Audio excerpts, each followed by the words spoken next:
All right, we'll get started. Good afternoon. Village of East Palestine Fire Chief Keith Dravik. We're here to give you a little bit of an update from our last press briefing last night. We continue to work through the operations that we had discussed with you last night, continuing on with our safety protocols and our processes. At this time, I'd like to introduce Ohio Director of Public Safety, Mr. Andy Wilson. Thank you. Good afternoon. I wanted to start out this afternoon by letting everybody know that Governor DeWine continues to monitor this situation, continues to pay close attention to what is going on in the ground, and continues from the state to help make decisions and coordinate the resources and response to better protect the citizens of Ohio and this community. He wanted me personally to say thank you to the first responders who have been working so hard since Friday night to keep the members of this community safe. Our State Highway Patrol, who continues to be out in the streets. They are manning checkpoints to ensure that folks cannot put themselves into a position of danger or a position that may endanger their lives. He wanted me to thank the emergency response experts, folks who are coordinating services to the members of this community to take care of not only their physical safety but the inconvenience that comes to their life with this type of disruption. There have been no reports of significant injuries, either in the initial derailment or in the controlled detonation last night, or any of the fallout or circumstances of those two incidents. That is such a great testimony to the strength of our emergency responders who reacted so quickly to get the resources we needed into the danger zone. It is a statement to, again, the experts in emergency response planning and coordination. It's a statement to the scientists and the experts that we have brought in who are giving the decision makers the information they need to keep our community safe. But most of all, it is a statement, a positive statement of strength with respect to the members of this community. This is a community where folks take care of each other, take care of themselves. And the fact that we've got neighbor looking after neighbor, we've got people who are patiently waiting for us to help resolve this situation so they can get back to their houses, get back to their lives. Again, that just goes a long way in showing how strong this community is and how it represents the best of what we have here in our neighborhoods and our towns in Ohio.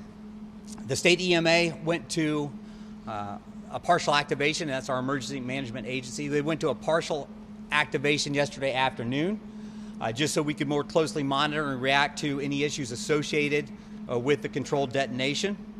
We are staying at that partial activation, and we will remain there probably until the ultimate order that it's safe for folks to go back to their homes is given by the incident commander.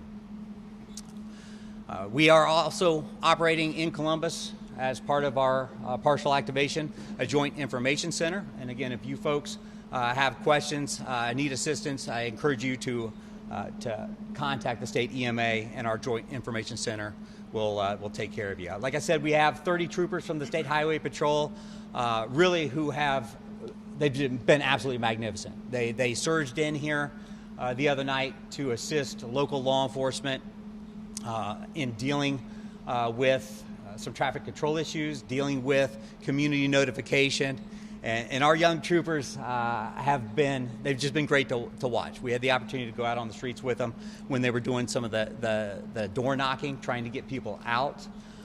The message that they brought was one of really compassion. It was one of public safety first. Look, we need you to get out of here. But it also was a message of compassion and caring. We care about you. We know this is an inconvenience. We are going to hook you to the people that we know can help you deal with some of these discomfort issues. And we just can't say enough about what they're doing currently out there manning these traffic control points the way they've worked with their local counterparts, and the compassion that they've shown the people who live in this community. I'd also like to say that we have incident management teams here. We have one from Butler County. They have been a critical resource in helping manage just support to the local agencies and to the folks in the community who need it. So we continue to move forward. Governor DeWine is absolutely passionate about ensuring that we do everything in our power to protect this community. He's been very interested all along in ensuring the physical safety of the folks who live here and the folks in the surrounding area, coordinating with Pennsylvania to make sure that we take care of Pennsylvania citizens, or they have the information they need with respect to responding to this incident, and again, monitoring air quality and the environmental concerns and getting folks back safely into their homes. With that, I'll turn it over to Representative of the Railroad, who will speak about the detonation and where they're at right now. Thank you, Director. Just to build on that, Norfolk Southern really thanks the first responders and everybody we've worked with. They've been great. The Chief has been an excellent commander for us to work for. Any of our needs, our assistance, good communications. I just want to make sure that we got that out there first. So we're going to go back to where we finished yesterday at 7 o'clock in a news conference. So since then, we've talked about the fire pit that the cars that were detonated went to. That fire pit is out. The 4 cars, all 5 of the vinyl chloride cars are no longer burning. They're out. The 4 of those cars have been cleared from the wreckage already. And we'll continue to work our way down to get to the 5th car through the other damaged cars in the derailment. We'll be staging those cars. They'll be inspected by the NTSB. Once that's complete, you'll see us cutting those cars up and removing them from the site. So that's the progression that we follow. Everything is safety-based. There's zones set up down there. People have respirators just in case they need them. If we come across anything, all that's being taken care of. We have air monitoring in the entire area down there for our workers and for our contractors that are working in that area. One other thing I want to get out, our assistance center that has been open to all the residents that were evacuated. We've been getting some questions from some businesses. For the businesses, they can come there if they have a question, but after the evacuation is lifted, our teams are going to go from business to business and gather their information. Thank you. Now the U.S. EPA. Thank you. Just to give an update on the air monitoring, as our partner at the Norfolk Southern, the air monitoring continues in the work zone. U.S. EPA, in conjunction with the Ohio Civil Support Team and Norfolk Southern contractors, continue to monitor air in the community. We monitored through the duration of the night through the burn and following the burn. We did not detect anything of significance on site outside the evacuation area, and we did respond to a number of concerns of people noticing odors and smoke in other areas, and we sent teams combined to collect readings there. We didn't find any levels of concern at that time.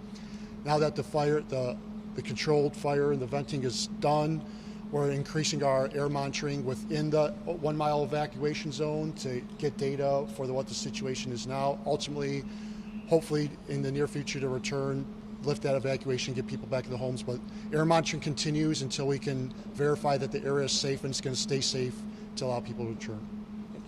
And now I'll turn it over to General Harris. As you're aware, Governor DeWine, at the request of local authorities, activated the National Guard on Sunday. Our response has consisted of 2 parts. The first part, the 135th MP Company from Chagrin Falls. That company is comprised almost fully of citizen soldiers. So those people were notified Sunday evening. Within hours, they assembled at their local armory, fell in on their equipment, and were here on site in East Palestine to support local law enforcement. Their mission is to assist with traffic control and to primarily help local law enforcement with that outer perimeter to keep people from coming in and harming themselves inside what may be a hazardous zone. The second part of the response is the 52nd Civil Support Team That team came up from Columbus, again, notified on Sunday, was here on site on Sunday night. And that team is a specialized, highly technical team of professionals whose job is to help assess the situation and provide data to the incident commander. They do that in two ways. One way is before, as we saw before the detonation, they provide mapping and geospatial data to the incident commander to help that incident commander make decisions about the consequences of whatever the incident was. And now on the other side of the incident, now that we've seen the controlled release, their job is working side by side with the EPA and with the railroad to do things like air monitoring so that they can provide, again, data to the incident commander about when and where those families can return to their homes. Not as simple as it may seem. It's not as simple as just sampling the air. Those teams they will deploy forward. They will sample areas where in the low spaces where any affected material may have settled. They'll be going into various residences and various businesses, sampling in basements, sampling surfaces to make sure that when we aggregate the data that we produce side by side with the EPA and the railroad, that we're providing the best and most accurate real-time or near real-time data to the incident commander to make those decisions. Again, we work side by side also with the Ohio Department of Health. We have on-site laboratories, we have very sophisticated monitoring equipment, and we have very well-trained personnel to include a nuclear science officer who are here on site to provide real-time or near real-time data to the incident commander for making tough decisions. I'll be followed by Mike from EPA. Good afternoon, everybody. I'm Mike Eberly from Ohio EPA, Office of Emergency Response. Ohio EPA is tasked with assisting with water quality protection. We do this through a series of containment and recovery points. We operate these through contractors with Norfolk Southern. We continue to monitor these, collecting material using vacuum trucks and implementing aeration points. We've also daily sample water quality in Sulphur Run and all the tributaries leading down to the Ohio River. As this data comes in, Ohio EPA will review it and then share it with the rest of Unified Command. Thank you.